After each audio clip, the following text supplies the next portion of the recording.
আল্লাহর হাবিব বলেন আমার আল্লাহ আমাকে যতগুলো আযাব দেখাইছে সবচাইতে কঠিন দেখলাম কবরের আযাব।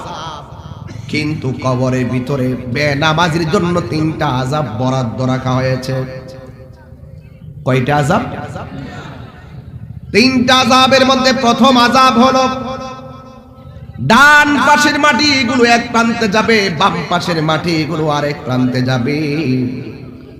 দুই প্রান্তের মাটিগুলো তোমাকে এমন জোরে চাপা মারবে, ডান পাশের হাড্ডিগুলো বাম পাশের ভিতরে ঢুকে যাবে, বাম পাশের হাড্ডিগুলো ডান পাশের হাড্ডির ভিতরে ঢুকে যাবে। দুনিয়ার মানুষ বিপদে পড়ে কান্না করলে মানুষ তার পাশে এসে দাঁড়িয়ে যায়। মার্কেটে বাড়ি ঘরে আগুন লাগলে মানুষ নিভাইতে না পারলে ফায়ার সার্ভিস দূরে আসে। কিন্তু ঘরের পাশে কবর আযাব থেকে বাঁচানোর জন্য পৃথিবীর কোনো মানুষ যেতে পারবে না। কথা বলেন ঠিক কিনা? 1 ইঞ্চি জায়গা কিন্তু আপনাকে কেউ করে দিবে না, আপনার জায়গাকে আপনাকেই করে নিতে হবে। এ যুবক অনুরোধ করে বলি, আল্লাহর হাবিব বলেন বেনামাজির জন্য 3টা শাস্তি, আর মধ্যে 1 নম্বর শাস্তি হলো কবরের মাটি তোমার চাপা দিবে। 2 নম্বর শাস্তি হলো কবরের ভিতরে জাহান্নামের আগুনের উত্তাপ ঢুকিয়ে দেওয়া হবে। আল্লাহু আকবার। দুনিয়ার আগুনটা যত বড় যত গরম, এর চাইতে 70 গুণ গরম হবে ওই কবরে জাহান্নামের আগুনের তাপ। আর আপনার কবরে সাপ বিচ্ছু ঢুকায় দেওয়া হবে, আর আপনি এমন জোরে চিৎকার দিবেন, আল্লাহ নামাজ না পড়া কবর আসলে যদি এত আযাব হবে জানতাম, জিন্দেগিতে আমি দুনিয়ার জমিনে নামাজ ছাড়তাম না।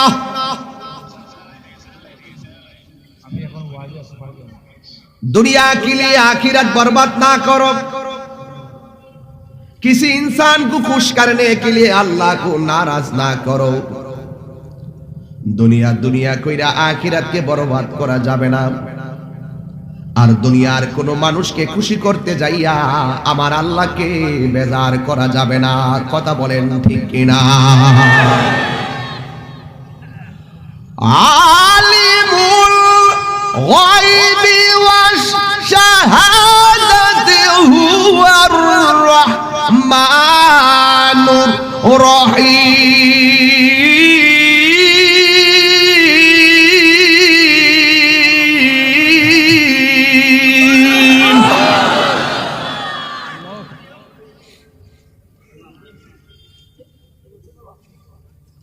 দুনিয়ার মানুষ জানে না তুমি কতটুকু ন্যায় করেছো, দুনিয়ার মানুষ জানে না তুমি কতটুকু বদ আমল করেছো। 1 বছর আগে দুপুর বেলা কি দিয়ে খেয়েছি আমরা ভুলে গিয়েছি, কিন্তু আমরা কি দিয়ে খেয়েছি, কতটা কথা বলেছি, কতটা কদমের স্টেপ দিয়েছি, সবগুলো এক জায়গায় রেকর্ড। জবান খুলে বলুন তিনি কে?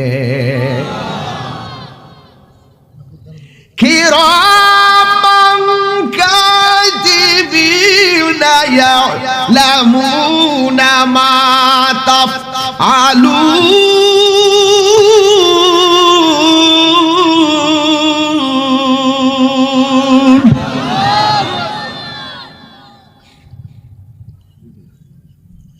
কিরামান কাতিবিন, 2 কাদের মধ্যে আছে গো,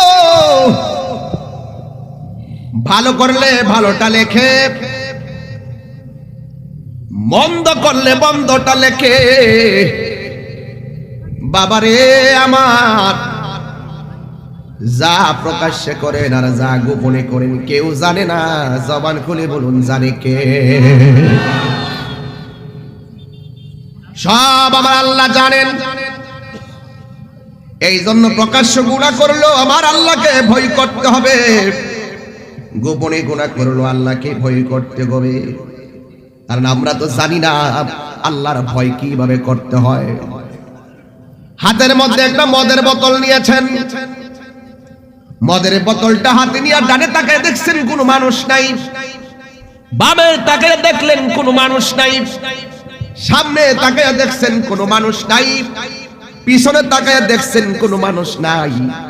মদের বোতলটা খুললা মদটা মুখের ভিতরে দিতে গেলেন, আর হঠাৎ করে আপনার বিবেক জাগ্রত হয়ে গেল, আর মনে মনে আপনার বিবেক আপনাকে বলে দিল, তোমার ডানে বামে কেউ যদিও না দেখে, তোমাকে তো আমার আল্লাহ দেখতেছে। কথা কোন ঠিক কিনা?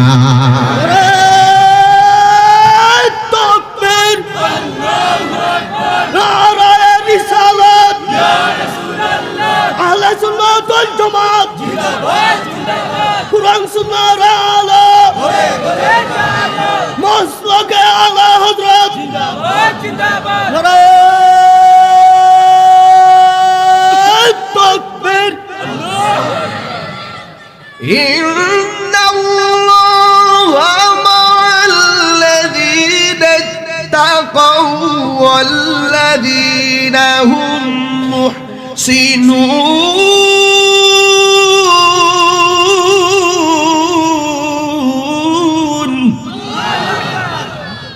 নিশ্চয়ই আল্লাহ রাব্বুল আলামিন তার সাথেই থাকেন যারা সব সময় তাকওয়া অবলম্বন করে। তাকওয়া মানে হলো আল্লাহর ভয়। আল্লাহর ভয় যার অন্তরে থাকে সে কোনোদিন নামাজ না পড়া বিছানার মধ্যে ঘুমাইতে পারে না। কথা বলেন ঠিক কিনা? আজকে আমরা আল্লাহকে ভুলে গিয়েছি, এই জন্য সবথেকে বড় সমস্যা। আল্লাহ রাব্বুল আলামিন কোরআনুল কারীমের মধ্যে বলে দিয়েছেন, ইন্নাল্লাহা ইউহিব্বুল মুত্তাকিন। নিশ্চয়ই আল্লাহ রাব্বুল আলামিন মুত্তাকিদেরকে বড় ভালোবাসে। চিৎকার মেরে কি আল্লাহু আকবার বলা যাবে না? যারা বেশি আল্লাহকে ভয় করে এদের দোয়া কবুল হয়। যারা বেশি আল্লাহকে ভয় করে এদের মনের আশা পূরণ হয়। যারা আল্লাহকে বেশি ভয় করে আর বান্দা থাকে না। এখন বলবেন হুজুর আমরা সবাই তো বান্দা, যে ভয় করে তারাও তো বান্দা, যে ভয় করে না তারাও তো বান্দা। হ্যাঁ, তারাও বান্দা, কিন্তু আমার আল্লাহ বলেন যারা আমাকে ভয় করবে আমি আল্লাহ রাব্বুল আলামিন তাদেরকে বান্দা থেকে বন্ধু বানায়া নিব। তাইলে বোঝা গেল বান্দা থেকে বন্ধু হওয়ার সুযোগ। ইন্নামা ইয়াতাকাব্বালুল্লাহু মিনাল মুত্তাকিন।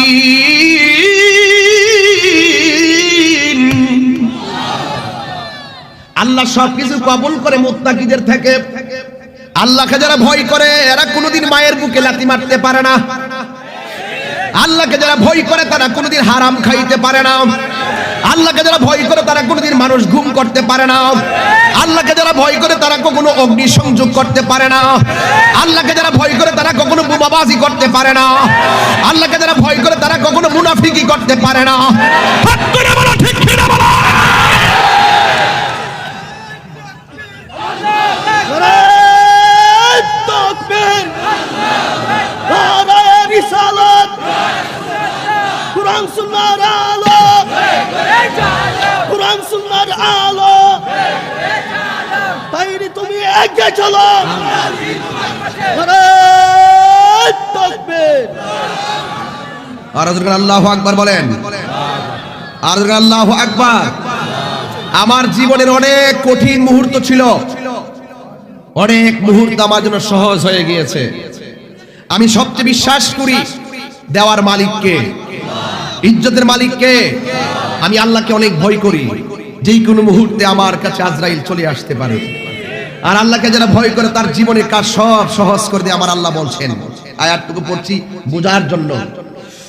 وَمَن يَتَّقِ اللَّهَ يَجْعَلْ لَهُ مِنْ أَمْرِهِ يُسْرًا।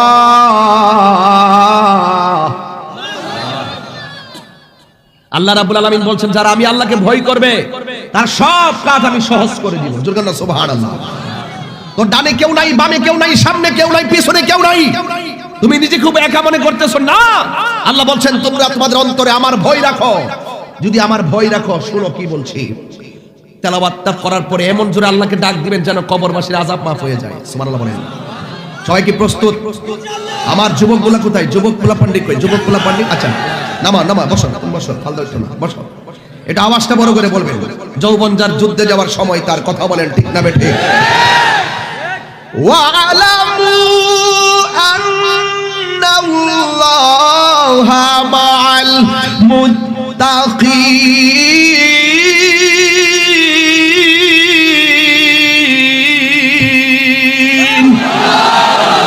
ভয় করব একজনকে, জবান খুলে কোন তিনি কে? এই জন্য যুবক আল্লাহর হাবিব বলেছেন, আমি দেখেছি সব চাইতে কঠিন আযাব হলো কবর আযাব। কিন্তু কবর আযাব থেকে অনেক সময় আমরা কবরে অতিক্রম করা লাগবে, পরে থাকতে হবে। কেউ সুখে থাকবে, কেউ দুঃখে থাকবে। আল্লাহ বলছেন, মিনহা খালাকনাকুম ওয়া ফিহা নুঈদুকুম ওয়া মিনহা নুখরিজুকুম তারাতান উখরা।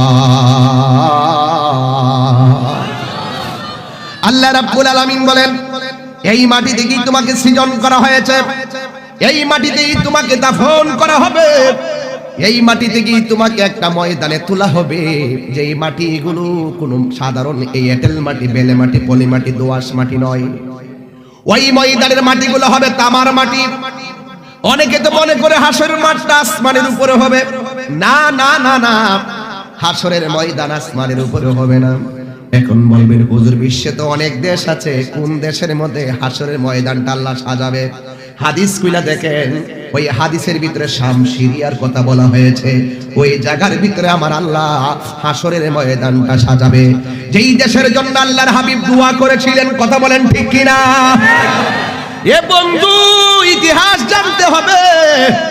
আল্লাহর হাবিব বলেন, ওই ময়দানে মানুষ যার যার জায়গা থেকে উঠবে। কেউ আগুন থেকে বের হয়ে যাবে, কেউ পানি থেকে বের হয়ে যাবে, কেউ মাটির নিচ থেকে বের হয়ে যাবে। হাঁটতে হাঁটতে তারা ওই ময়দানে যাবে। হাসরের ময়দানের মাঠ হবে একবার তামার মাঠ, নিচ দিয়ে এত শক্ত তামা, আর মাথার 8 বিঘা উপরে সুরমার কাঠিটা যত বড়, এত বড় পরিমাণ উপরে সূর্যটা থাকবে। এই সূর্যটা এমন ভাবে তাপ দিবে, ওই মাঠটা এমন গরম হয়ে যাবে। দুনিয়ার আগুনটা যত গরম, এর চাইতে 70 গুণ গরম সেই মাটি হবে। হাদিস শরীফে আমার নবী বলেন, দুনিয়ার জমিনে সন্তানের জন্য মায়ে এত পাগল, কিন্তু সন্তান যদি ওই মাঠে কোনো মা প্রসব করে, সেই দিন সন্তানের মায়া ভুলে যাবে। ওই মাঠের ভিতরে সন্তানের পেটের উপরে পা দিয়া মা দাঁড়াবে, এমন গরম হবে সেই মাঠ। সেই দিন জারজারিয়া নফসি, সন্তানের মায়া থাকবে না, মায়ের প্রতি সন্তানের মায়া থাকবে না। সবার মুখের মধ্যে ইয়া নফসি ইয়া নফসি বলে কাঁদবে। 8 বিঘা উপরে সূর্য থাকবে, আর মানুষের মাথার মগজগুলো খুলে যাবে। ভাতের মার যেমন করে টকবক করে পড়ে, মানুষের মগজগুলো ছিটে ছিটে ভাতের মারের মতন ছিটে ছিটে পড়বে। মানুষগুলা কেউ গিরা পানিতে সাঁতার কাটবে, কেউ হাঁটু পানিতে সাঁতার কাটবে, কেউ কোমর পানিতে সাঁতার কাটবে। এই পানিগুলো কিন্তু মেঘনা নদীর পানি নয়, এই পানিগুলো খুয়াই নদীর পানির মতো নয়। এই পানিগুলো তৈরি হবে তোমার বডি থেকে। যার গুনাহ যেমন তার পায়ের নিচে পানি ঝরবে তেমন।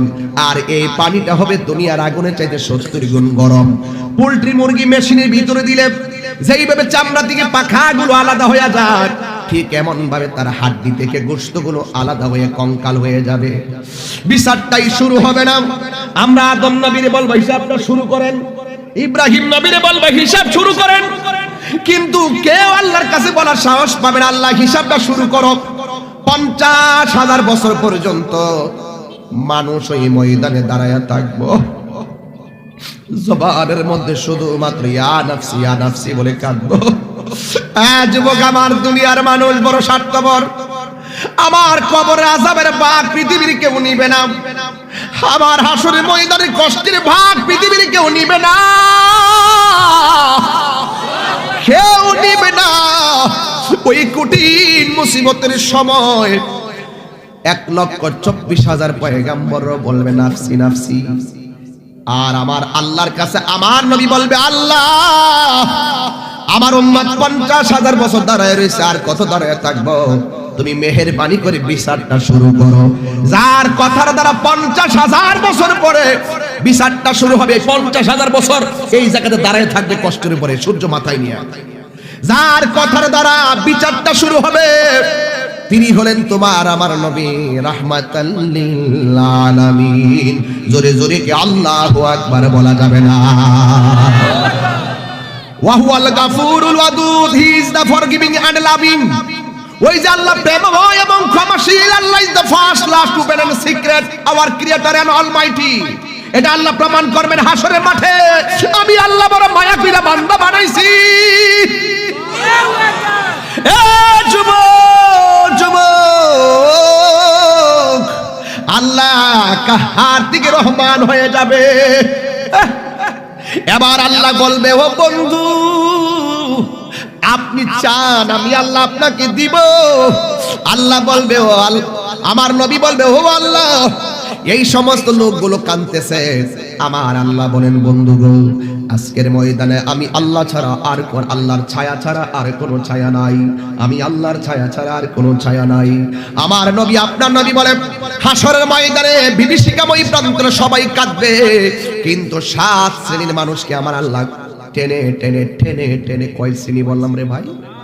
7 শ্রেণীর মানুষকে টেনে টেনে টেনে টেনে টেনে টেনে আমার আল্লাহ আরশে আজিমের নিচে ছায়া দিয়ে দিবে। আরো বড় করে বলেন না সুবহানাল্লাহ, জোরে বলেন না। কয় শ্রেণীর মানুষ?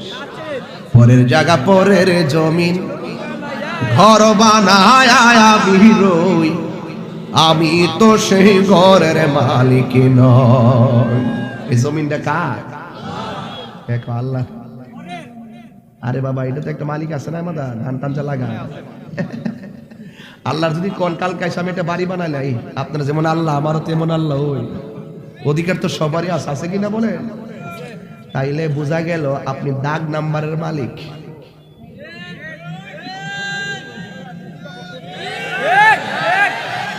আপনি কোন নাম্বারের মালিক? আর শুয়ের মাথাটা যেই জমিনে পড়বে উপর থেকে নিচ পর্যন্ত যতটুকু যায় সবগুলোর জায়গার মালিক একজন, তিনি কে? তা আমরা মূলত হাকিকতে কার জায়গার উপরে বাস করি? তো সেই মালিকের প্রেমে একটু বলেন না, পরের জায়গা পরের জমিন, এ আমি তো সেই ঘরের মালিক নয়। পরের জায়গা পরের জমিন, সাউন্ড একটু তুলে দেন, মিষ্টি করে দেন। এ আমি তো সেই ঘরের মালিক নয়, সেই ঘর খানা যার জমিদারি,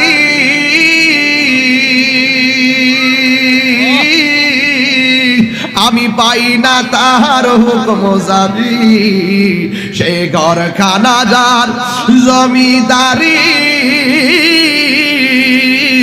আমি পাই না তাহার হুকুম জারি, আমি পাই না জমিদারের দেখা, আমি পাই না জমিদারের দেখা, মনের দুঃখ কারে গো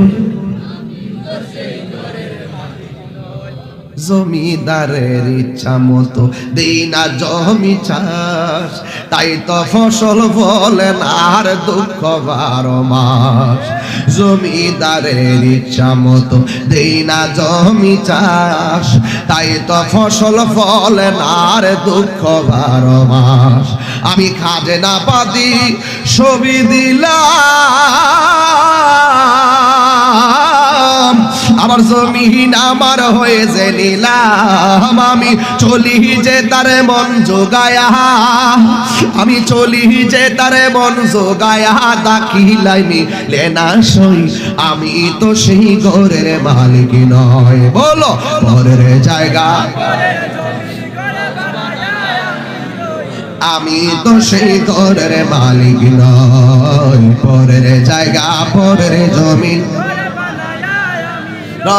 আমি তো সে ঘরের মালিক নয়। জোরে কি আল্লাহু আকবার বলা যাবে না?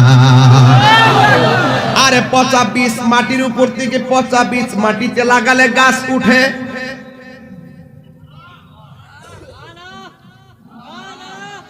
বুঝেন নাই? পচা বীজ লাগালে উঠে?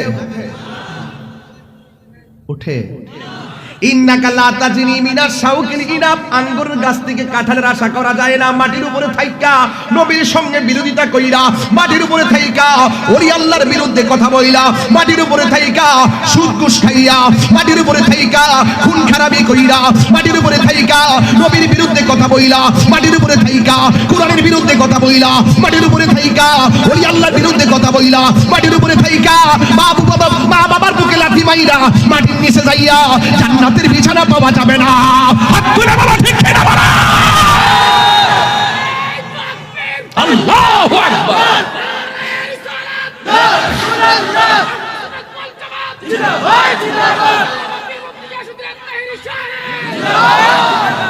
খোদার কসম কামা তাদিনু তুদান, যেমন কর্ম তেমন ফল। মাটির উপরে থেকে ভালো কাজ করে যাবেন, ওই জায়গায় চলে যাওয়ার পর এই পৃথিবীর কেউ লাগবে না। আপনি ভালো করে জানেন 1 ইঞ্চি জায়গা আপনাকে কেউ করে দিবে না, জায়গা আপনাকে করে নিতে হবে। কথা বলেন ঠিক কিনা বলেন। আমি এখন মারা গেলে আমার পরিবার আমার মৃত্যুর কষ্টের ভাগ দিবে না। আমি এখন মারা গেলে আমার পরিবার আমার কবরের কষ্টের ভাগ কেউ নিবে না। আর আমি কবরে চলে গেলে আমার অসমাপ্ত কাজ কোনোটাই বাকি থাকবে না, আমার পরিবারের কোনো কাজ থেমে থাকবে না। কথা বলেন ঠিক কিনা বলেন। ওই কবরে যাওয়ার আগে সোজা হওয়ার দরকার আছে না নাই? আরো জোরে সোজা হওয়ার দরকার আছে না নাই? রাসূল বলছেন হাসরের ময়দানে 7 শ্রেণীর মানুষকে আলাদা করে আর সাজিয়ে নিচে নিয়ে যাবে। 1 নম্বর কে জানেন? আদেল, ন্যায় বিচারক। ন্যায় বিচার আমরা আছে দেখি পৃথিবীটা খারাপ আছে, কিছু না তাহলে তো শেষ হয়ে আছে। এই তা কি তা গো, কিছু মানুষ তাহাজ্জুদ পড়া দোয়া করে দিকে তো পৃথিবীটা এখনো খারাপ আছে। বাবুল বানাইছে এই আছে কি না কোন? আরে আছে কি না কোন? না আছে দিকে তো খারাপ আছে, এখনো তাহাজ্জুদ পড়া দোয়া করেন না মানুষ কি আছে না মনে করেন? কিছু কিছু মুরিব্বি আছে দেখবেন ফজর আজানটা দিলে হুট করে উঠে যায়, শাসি ডাক দেখো কি এখন আউ কই ক মসজিদে জায়গা ক গড়ে আর তো আধা ঘন্টা সময় আছে, কথা গড়ে ছুঁয়ে তো লাভ হবে কি মসজিদে জায়গা যায় একটু বসে আল্লাহ মিলা করি। গাফুরুর রাহিম নামে তোমার আল্লাহ। এই কিছু লোক আছে এরকম শেষ রাতে উঠতে যায়, তারা তাহাজ্জুদ পড়ে গোপনে দান করে। কথা বলেন কথা বলেন কথা বলেন ঠিক না? আপনারা কি সিলেটবাসী না? সিলেটবাসী না আপনারা? আপনারা জানেন না যে বাবা শাহজালাল ইয়েমেন থেকে আসছিল? শুধু আল্লাহু আকবার বলছে গৌর গোবিন্দের বিল্ডিং এ কম্পন শুরু হয়ে গেছে। হাত তুলে বলো ঠিক কিনা বলেন। আমরা এখনো বিশ্বাস করি, আমরা যখন এই শাহজালাল ইয়ামানি রহমাতুল্লাহ আলাইহির চোখের পানি আর আল্লাহু আকবার ধ্বনিতে গৌর গোবিন্দের বিল্ডিং ফেটে গেছে, এখনো সে আল্লাহর সাহায্য আছে না নাই?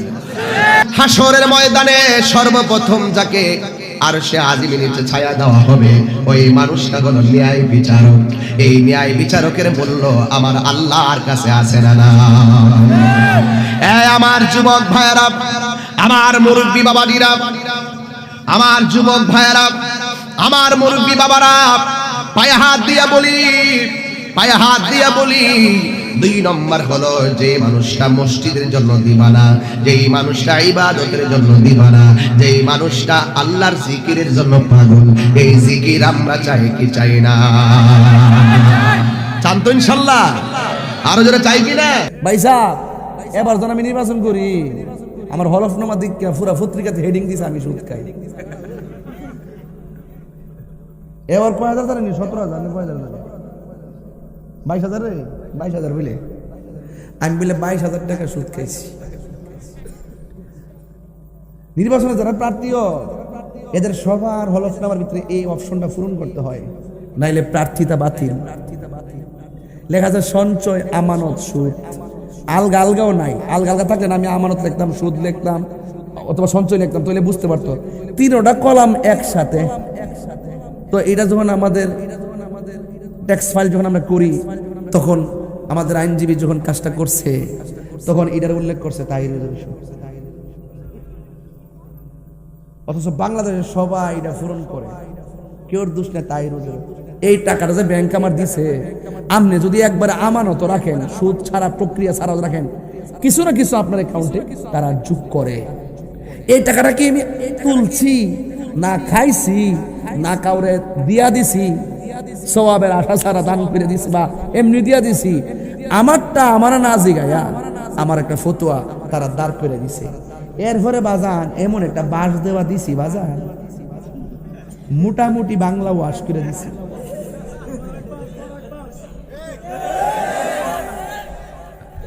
আমার নরম পা, এর লাগে আমার দরে আর কি। আমি আমার মতন মৌলবী গত 2 বছর সুদের বিরুদ্ধে এত ওয়াজ করছি, অন্য কোন মৌলবী তো ডরে সুদের ওয়াজ করছই না।